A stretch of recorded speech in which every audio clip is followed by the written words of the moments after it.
ರಾಜ್ಯದಲ್ಲಿ ಬರದ ತಾಂಡವ ನಡೀತಾ ಇದೆ. ಆದರೆ ಕಾಂಗ್ರೆಸ್ ಪಾರ್ಟಿಯ ಎಲ್ಲ ಮುಖಂಡರು, ಮಾಜಿ ಮಂತ್ರಿಗಳು, MLAಗಳು ಎಲ್ಲರೂ ಕೂಡ ಡೆಲ್ಲಿಗೆ ಜಾಲಿ ಜಾಲಿ ಅಂತೇಳಿ ಡೆಲ್ಲಿ ಕಡೆ ಮುಖ ಮಾಡಿರೋವಂಥದ್ದು. ಇದು ಕರ್ನಾಟಕದಲ್ಲಿ ಬರ ಅಲ್ಲ, ಇದು ಜನರ ಹಣೆ ಬರಹ ಅಂತ ಅನಿಸ್ತದೆ. ಕಾಂಗ್ರೆಸ್ ಬಂದಾಗೆಲ್ಲನೂ ಕೂಡ ಬರ ಬರಲಿ, ಫ್ಲಡ್ ಬರಲಿ, ಯಾವತ್ತೂ ಮುಂಜಾಗ್ರತಾ ಕ್ರಮ ತೆಗೆದುಕೊಂಡೇ ಇಲ್ಲ. ಅದನ್ನು BJPಯಿಂದ ನೋಡಿ ಕಲಿಬೇಕು ಇವ್ರಿಗೆ ಬುದ್ಧಿ ಇದ್ದರೆ. ಹಿಂದೆ ನಮ್ಮ BJP ಸರ್ಕಾರ ಇದ್ದಾಗ ಫ್ಲಡ್ ಬರಲಿ, ಬರ ಬರಲಿ, ಮುಂಚೂಣಿಯಲ್ಲಿ ನಿಂತ್ಕೊಂಡು ಕೆಲಸ ಮಾಡಿದ್ದೀರಿ. ಮತ್ತು ಪರಿಹಾರನೂ ಕೂಡ ಡಬಲ್, ಏನು NDRF ರೂಲ್ಸ್ ಇದೆ ಅದಕ್ಕಿಂತ ಡಬಲ್ ಕೊಟ್ಟಿರೋ ಅಂಥ ಉದಾಹರಣೆಗಳು ಹಲವಾರು ಇದೆ. ಮಾನ್ಯ ಮುಖ್ಯಮಂತ್ರಿ DK ಶಿವಕುಮಾರ್ ಅವರು ಬೆಳೆ ಬೆಳಿಬೇಡಿ ಅಂತಾರೆ. ರೈತರು ಬೆಳಗ್ಗೆ ಎದ್ದು ಏನು ಕೆಲಸ ಮಾಡ್ಬೇಕೀಗ? ನೀವೇನೋ ಬೆಳಗ್ಗೆ ಎದ್ದು ಆಫೀಸ್ಗೆ ಹೋಗ್ತೀರಾ, ಬೆಳಗ್ಗೆ ಎದ್ದು ವಾಕಿಂಗ್ ಹೋಗ್ತೀರಾ, ದೋಸೆ ತಿನ್ನಕ್ಕೆ ಹೋಟ್ಲಿಗೆ ಹೋಗ್ತೀರಾ. ರೈತರು ಬೆಳೆ ಬೆಳಿಬೇಡ ಅಂದ್ರೆ ಅವ್ರು ಏನು ಮಾಡಬೇಕು, ಏನು ಕೆಲಸ ಮಾಡಬೇಕು ಅದಾದ್ರೆ ಹೇಳ್ಬೇಕು. ಎಲ್ಲನೂ ಆಗಲಿ, ನೀವು ರಜಾ ತಗೊಂತೀರಲ್ಲ, ಹಂಗೆ ರೈತರಿಗೂ ಒಂದು ಸಾರ್ವತ್ರಿಕ ರಜಾ ಕೊಟ್ಬಿಡಿ. ಸಾರ್ವತ್ರಿಕ ರಜಾ, ರೈತರಿಗೆ ಸಾರ್ವತ್ರಿಕ ರಜಾ ಈ ಮಕ್ಕಳಿಗೆ ಘೋಷಣೆ ಮಾಡ್ತಾರಲ್ಲ, ಹಂಗೆ ಘೋಷಣೆ ಮಾಡಿಬಿಡಿ ನೀವು ಕೂಡ.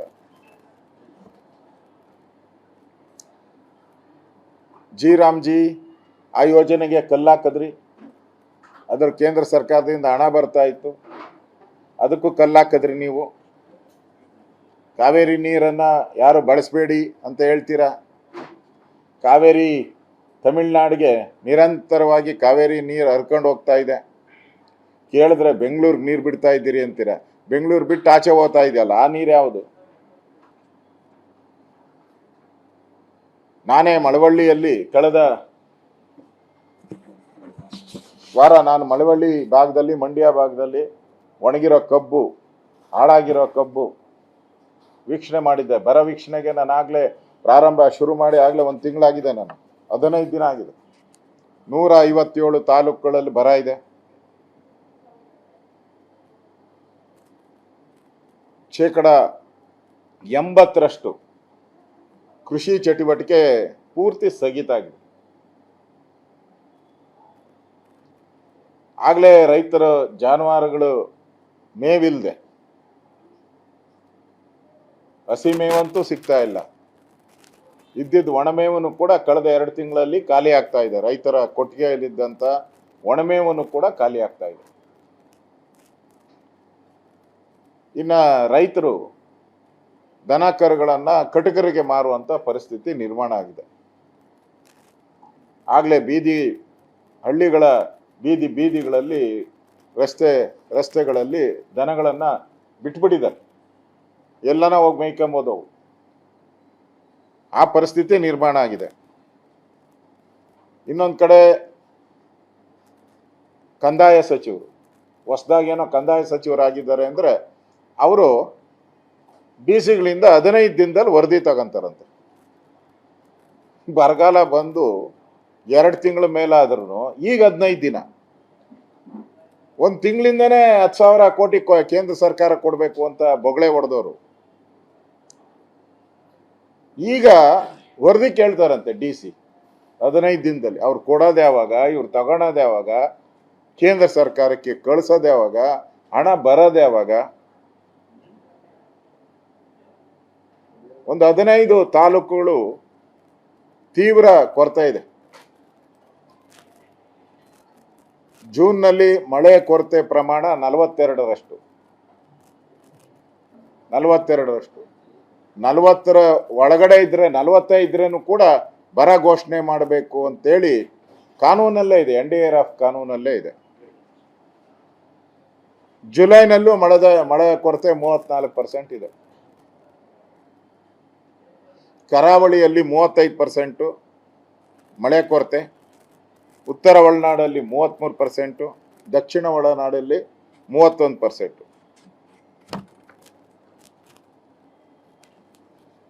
ಈ ಕಷ್ಟದ ಪರಿಸ್ಥಿತಿಯಲ್ಲಿ ನೀವು ಬೆಳೆ ಬೆಳಿಬೇಡಿ ಅಂತೀರಾ. ನೀರಿಗೆ ಹಾಹಾಕಾರ ಇದೆ. ಗೋವುಗಳು ಕಣ್ಣೀರನ್ನ ನೋಡಕ್ಕಾಗದೆ ರೈತರು 2 ತಿಂಗಳಲ್ಲಿ 31 ಜನ ಆತ್ಮಹತ್ಯೆ ಮಾಡ್ಕೊಂಡಿದ್ದಾರೆ. 31 2 ತಿಂಗಳಲ್ಲಿ. ವಿಜಯಪುರದಲ್ಲಿ 6, ಮೈಸೂರಲ್ಲಿ 5, ಹಾವೇರಿ ಜಿಲ್ಲೆಯಲ್ಲಿ 4, ಚಿಕ್ಕಮಗಳೂರಲ್ಲಿ 3. 31. 2 ತಿಂಗಳಲ್ಲಿ 31. ಅದೇ 3 ತೆಗೆದು 1 ಅಂತ ಹೇಳಿದೆ. ಕಾಂಗ್ರೆಸ್ ಅಧಿಕಾರಕ್ಕೆ ಬಂದ ಮೇಲೆ 2800 ರೈತರ ಆತ್ಮಹತ್ಯೆ ಆಗಿದೆ. ಇದಾದ್ರೂ ಒಪ್ಕೊಂತಾರ? 2800 ರೈತರು ಕಾಂಗ್ರೆಸ್ ಬಂದ ಮೇಲೆ ಆತ್ಮಹತ್ಯೆ ಮಾಡ್ಕೊಂಡಿದ್ದಾರೆ. ನುಡಿದಂತೆ ನಡೆದ ಸರ್ಕಾರ, ಮನೆ ಬಾಗಿಲಿಗೆ ಬಂದ ಸರ್ಕಾರ, ಮನೆ ಬಾಗಿಲಿಗೆ ಎಲ್ಲ ಆತ್ಮಹತ್ಯೆಗಳನ್ನು ತತ್ತಾ ಇದ್ದಾರೆ ಇವರು. ರೈತರ ಆತ್ಮಹತ್ಯೆ, ಮನೆ ಬಾಗಿಲಿಗೆ ರೈತರ ಆತ್ಮಹತ್ಯೆ ತಂದ ಸರ್ಕಾರ. ರಾಹುಲ್ ಗಾಂಧಿ ಮಾತೆತ್ರ ಈ ಜಿರ್ಲೆ ಅಂತ ಅವ್ರ ಜೊತೆ ಪ್ರತಿಭಟನೆಗೆ ಹೋಗ್ತಾರೆ. ಅದೊಂದು ದೇಶದ್ರೋಹಿ ಸಂಘಟನೆ. ಅಮೆರಿಕದಲ್ಲಿದ್ದ, ಚೈನಾ ಜೊತೆ ಸಂಪರ್ಕ ಇಟ್ಕೊಂಡಿದ್ದಾನೆ, ಪಾಕಿಸ್ತಾನ ಜೊತೆ, ಬಾಂಗ್ಲಾದೇಶ್ ಜೊತೆ, ಎಲ್ಲ ಜೊತೆ ಸಂಪರ್ಕ ಇದೆ. ಅವ್ರ ಜೊತೆ ಕೈ ಜೋಡ್ಸಕ್ಕಾಗ್ತೈತೆ. ಇಲ್ಲಿ ರೈತರು ಬರ ಬಂದಿದೆ, ಅಂಡಮಾನ್ನಲ್ಲಿ ಹೋಗಿ ಪ್ರತಿಭಟನೆ ಮಾಡ್ತೀರಾ ಹಸಿರು ಉಳಿಸಿ ಅಂತ. ಇಲ್ಲಿ ಹಸಿರು ಉಳಿಸೋಕ್ಕೆ ಕಾಲುವೆಗಳಿಗೆ ನೀರು ಬಿಡೋ ಅಂತ ಪರಿಜ್ಞಾನ ಹೇಳ್ಬೇಕಾಗಿಲ್ಲ ರಾಹುಲ್ ಗಾಂಧಿ ಅವರು? ಯಾರಿಗೆ ಗೋಳು ಎಳ್ಗಣಕ್ಕೆ ಕೃಷಿ ಸಚಿವರೇ ಇಲ್ಲ, ತೋಟಗಾರಿಕೆ ಸಚಿವರು ಇಲ್ಲ. ಸಮೀಕ್ಷೆ ಮಾಡೋದು ಯಾರು? ಅಧಿಕಾರಿಗಳ ಮೇಲೆ ಬಿಟ್ರೆ ಅವರ ಅಧಿಕಾರಿಗಳು ಕೇಳೋರಿಲ್ಲ. ಪಾಪ ಅವರೆಲ್ಲ ಗಾಲ್ಫು ಅದು ಇದರಲ್ಲಿ ಬ್ಯುಸಿ ಇರ್ತಾರೆ ಅಧಿಕಾರಿಗಳು. ಮಂತ್ರಿನೇ ಇಲ್ಲ ಅಂದ್ರಲ್ಲೇ. ಆಮೇಲೆ ಇನ್ನೊಂದು ಎಷ್ಟು ಹಾಸ್ಯಾಸ್ಪದ ಅಂದರೆ, ರಾಷ್ಟ್ರೀಯ ವಿಪತ್ತು ಘೋಷಣೆ ಮಾಡ್ಬೇಕಂತೆ. ಯಾವ ಮನೆ ಆಳ ಅಡ್ವೈಸ್ ಮಾಡೋದ್ನೋ ಗೊತ್ತಿಲ್ಲ ಇವ್ರಿಗೆ. ಅಲ್ಲ ರೀ, ಫಸ್ಟ್ ನೀವು ಘೋಷಣೆನೇ ಮಾಡಿಲ್ಲಲ್ಲ. ನೀವು ಫಸ್ಟ್ ತಾನೇ ಘೋಷಣೆ ಮಾಡಬೇಕು. ನೀವೇ ಘೋಷಣೆ ಮಾಡಿಲ್ಲಲ್ಲ ರಾಷ್ಟ್ರೀಯ ವಿಪತ್ತನ್ನ. ಇನ್ನು ಕೇಂದ್ರ ಹೆಂಗ್ ಘೋಷಣೆ ಮಾಡ್ತೈತೆ?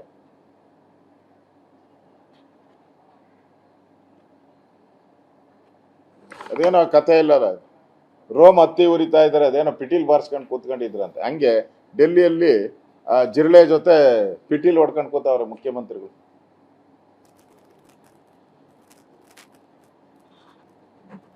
ಮತ್ತೆ ಎಲ್ಲರಿಗೂ ಕುರ್ಚಿ ಬೇಕು. ಕುರ್ಚಿ ಇಲ್ದಿರ ಯಾರು ಇರಕ್ ಸಾಧ್ಯ ಇಲ್ಲ ಕಾಂಗ್ರೆಸ್ ಅವರು. ಆ ಪರಿಸ್ಥಿತಿ. ಎಲ್ಲರಿಗೂ ಈಗ ಡೆಲ್ಲಿ ಬೇಕು, ಎಲ್ಲರಿಗೂ ಡೆಲ್ಲಿ ಬೇಕು. ಕರ್ನಾಟಕ ಬೇಡ, ನಮ್ಮ ಹಳ್ಳಿ ಬೇಡ ಇವ್ರಿಗೆ ಯಾರಿಗೂ.